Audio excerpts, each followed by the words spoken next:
PFT Monday edition, the place where we talk about some things we didn't get to during PFT Live or just some other stuff we feel like rehashing. And let's take a look, Chris, at what some of the higher profile teams in the NFL accomplished in the draft. And it may be that Jerry Jones, the owner of the Cowboys, will want to do all of his drafts from his yacht moving forward. The yacht apparently is good luck because the combination of the soothing motion of the ocean or wherever he has that damn thing parked, plus being away from all the frenetic activity of the draft room, apparently it combined to give the Cowboys a pretty good showing, at least based upon what we know and the caveat, my caveat, that we don't know what any of these guys are going to do until they get there. What we've seen so far from the Cowboys, it's promising by way of bumping up the talent on the roster. Definitely. Well, you know, they always say it's not the size of the boat, it's the motion of the ocean, Mike Florio, okay? And he does have a big boat, and apparently it's a nice motion of the ocean too, but they killed it. I mean, I had some fun with that, okay? You left it out there and just dangled it for me. I couldn't help it. That's true. All right. Yes, I did. But, you know, I do think they're a team that's certainly worthy of us putting in the upper class of teams that killed it in the draft. I mean, when you get CeeDee Lamb, viewed by most as the most talented receiver in the draft, then in the second round to get a corner and Trayvon Diggs, Stephon Diggs' little brother, who a lot of people looked at as a end of the first round type talent as well. Phenomenal ball skills, well coached. They got a need there because Byron Jones left town. So now you got another starter to replace him basically right away. They didn't have to try to put one of their nickel guys outside and try to make that happen. And then, Mike, their third-round pick, Neville Gallimore, the kid from Oklahoma. You know, and again, like you've always said, it's a crapshoot. We'll see where this goes. But he was one of my favorite interior D linemen in the draft. He has some serious F-the-play-up potential. He was the best interior pass rusher in the draft, I thought, other than Derek Brown. And I think there's some real value to what the Cowboys did in this draft. They're going to get people that are going to contribute right away from the start of the season.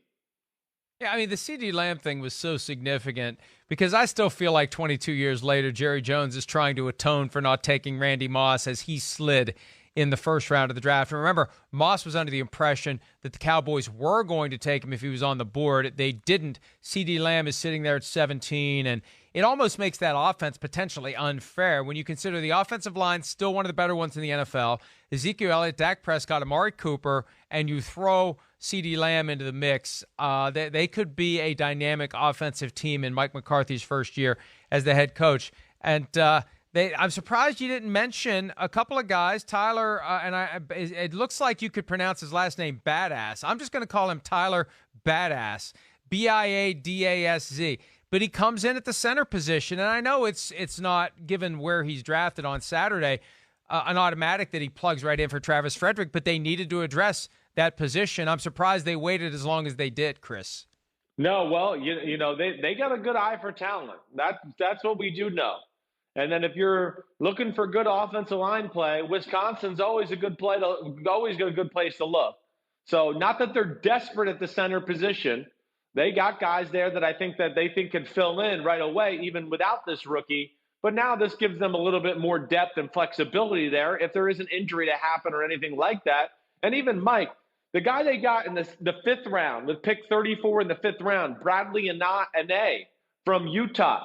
You know, this is what I like about Dallas. Later in the draft, they take chances on guys that they saw a few elite things from.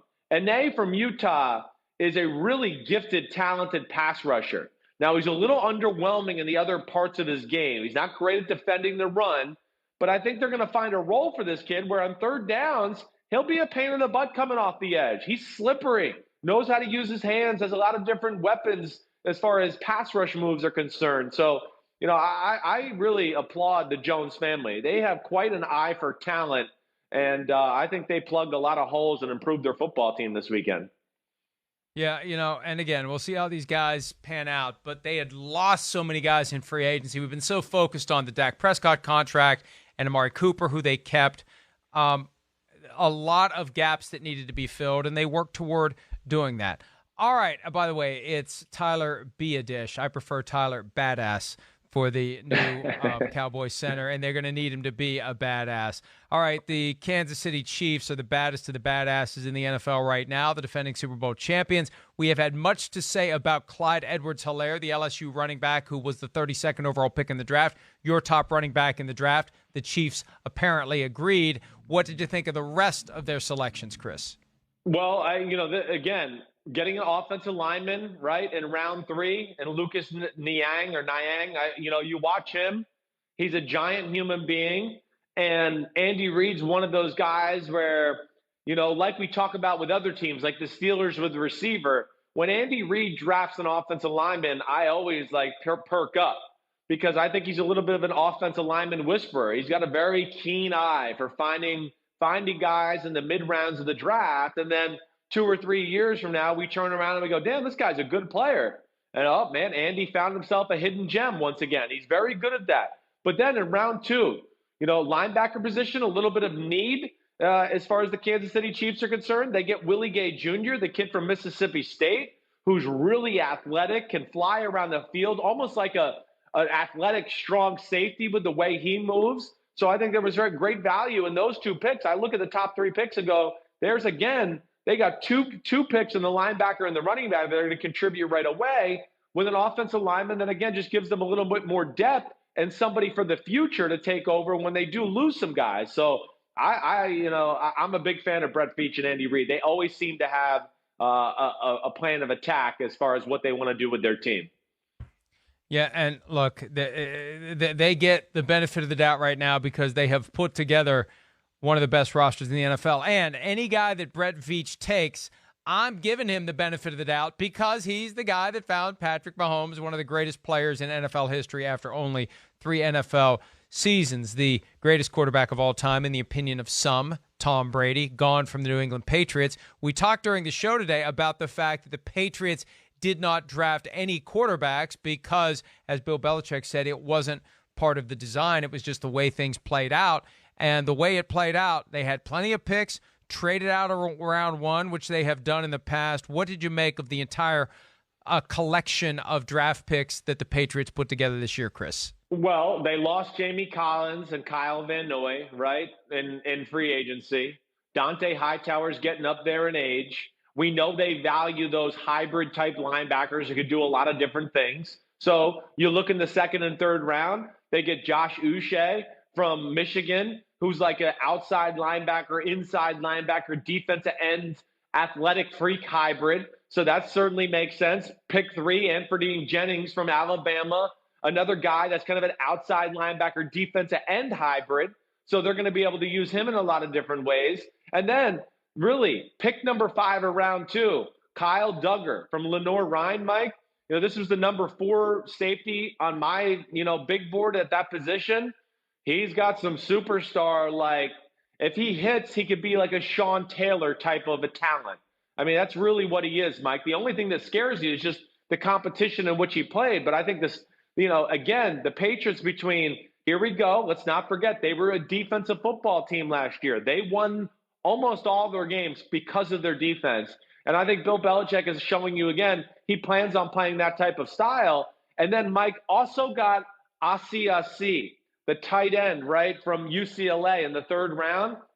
You could argue him or Cole Kmet were the 2 most talented tight ends in the draft. I think there were some off-the-field questions with Asiasi, but big-time talent, Mike, and a nice friendly target for Jarrett Stidham down the middle of the field. So the Patriots killed it, as they usually do. They're smart with what they do and their approach as always. Couple of 3rd-round tight ends, Asiasi and Dalton Keene, just 10 picks apart.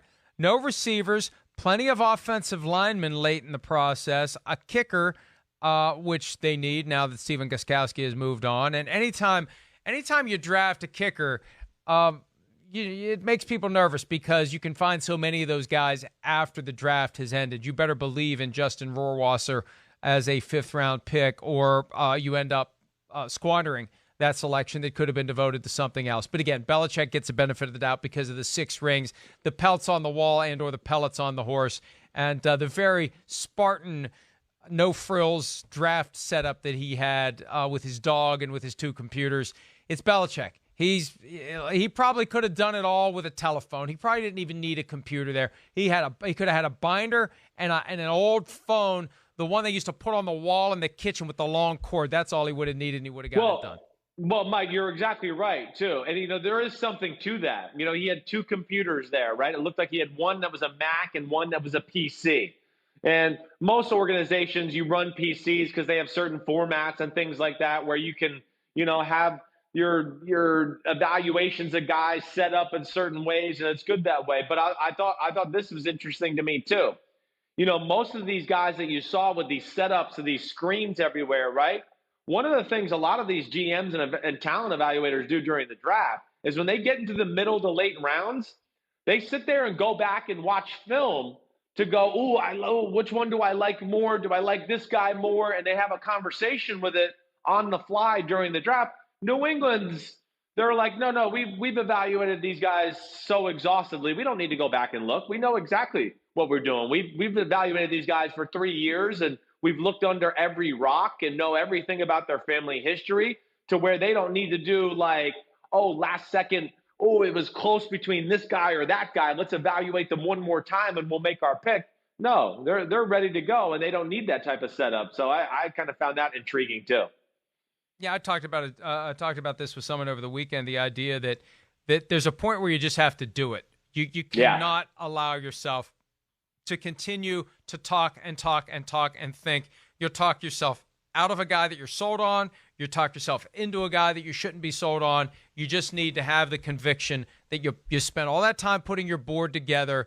You made those decisions then. Do not go back and revisit those decisions now. It just clutters your mind. You need to have a streamlined process. I mean, here's the example I can give you. Like during free agency, I've tried this in the past where I'll try to bring in like a different laptop and just have even more screens going so I don't miss anything. And it's just more distraction, right? You know your process. You know how you get your information. You know what you believe. You know how you do things. Why do you want to make it more complicated and put more things in front of your eyes and in your brain that potentially are going to screw you up? And I think Bill Belichick has proven to everyone, you have to trust what you've done and keep it simple so you can make the picks as quick as you need to. The Rams needed picks this year, Chris. They needed them badly after all the guys that we saw depart this offseason, from Todd Gurley being cut to Brandon Cooks being traded. It's just this general sense that the Rams have slid into a pool of dysfunction not long after making it to the Super Bowl.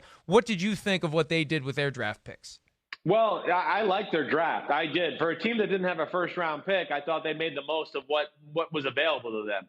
Cam Akers from Florida State, I think, to be the Todd Gurley replacement, to nonetheless split time with the running back they took from Memphis last year in Henderson. So that makes a lot of sense. And Akers is really talented.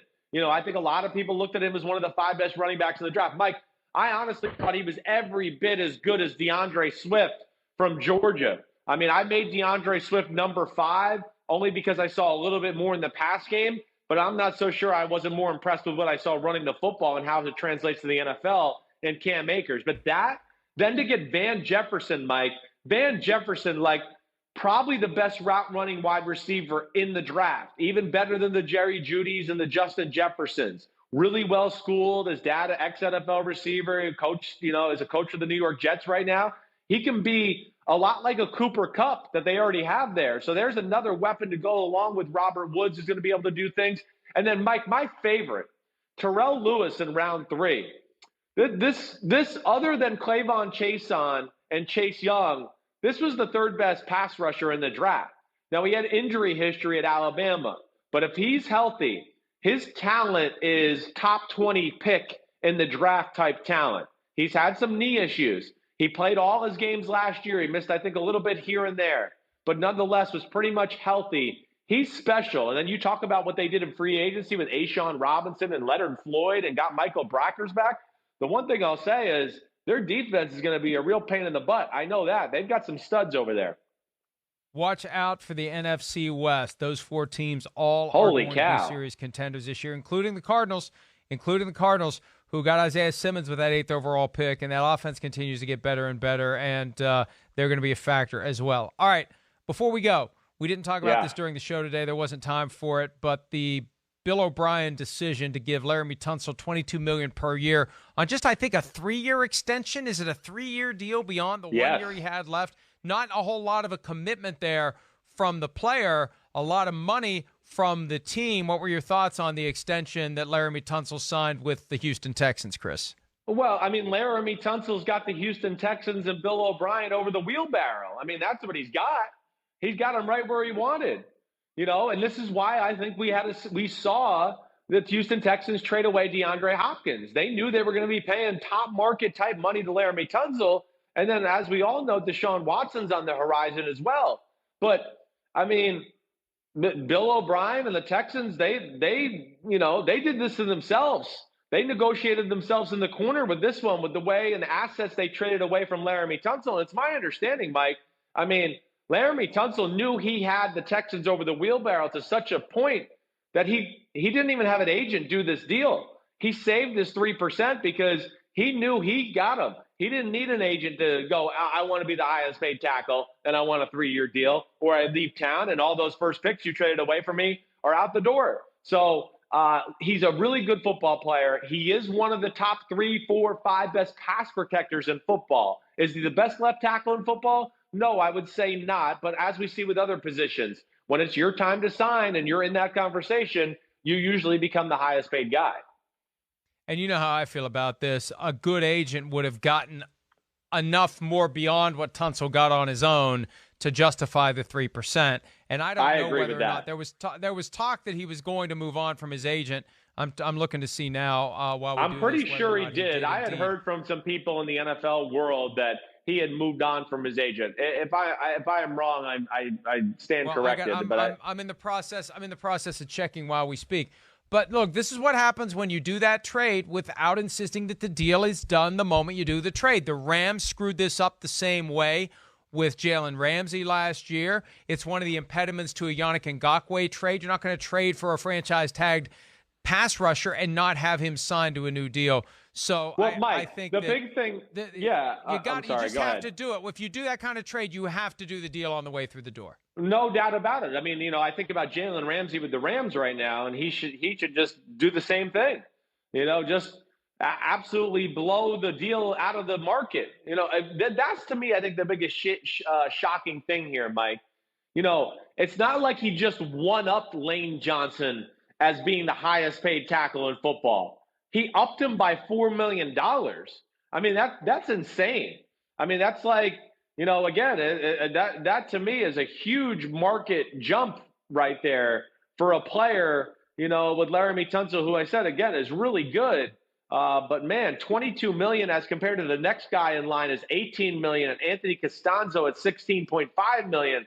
I mean, that's above market price. I'm always for the players getting money. That. But, man, this is a very expensive ordeal for the Houston Texans. And there's a certain kind of justice in all of this for Tunsil, how he had his draft stock tumble 4 years ago during the first round because some jerk hacked into his social media and put that gas mask bong video out there that made people shy away from him at a time when he was going to make a lot more under his rookie deal because he would have been taken a lot higher than, I think, 13th by the Dolphins. So to get that money on the back end, good for Laremy Tunsil because I think he got screwed 4 years ago. It's nice to see him get the better of the screwing this time around. Yeah, no, I agreed. You're right. He did. He got screwed over. And it was by somebody close to him too. And it's certainly Laremy Tunsil was going to be a top 5 pick that year. So you're right. That takes the edge off of that and hopefully makes up for the difference he lost in his bank account. All right, so that's it for PFTOT. Tell us what you have going on later today with Unbuttoned, Chris. Well, we're going to do a full draft recap. That's what we're going to do Monday afternoon. Me and Ahmed Fareed will break it down, the teams that we thought killed it throughout the draft, address some other teams that we think might have stunk it up or whatever it may be. But it will be a fully draft-centric podcast on Chris Simms Unbuttoned this afternoon, Mike. And you know what? Now that you mention Ahmed, because he's doing the background battles, I think you need to invade that segment at some point and critique his background with the Barry Sanders jersey hanging over his shoulder. I think that it's fair game. He's opened the door. The door swings both ways. Agreed. I don't trust me. I'll get him. Don't worry. We'll get there. All right, we look forward to that. We look forward to Unbuttoned later today. We look forward to doing PFT Live again tomorrow. And I look forward to seeing the numbers go up all day long as you check out ProFootballTalk.com in real time throughout the course of the day. Plenty of draft reaction, plenty of information, rumors, analysis, transactions, etc. We'll see you there, and we'll see you back here again tomorrow. Have a great day.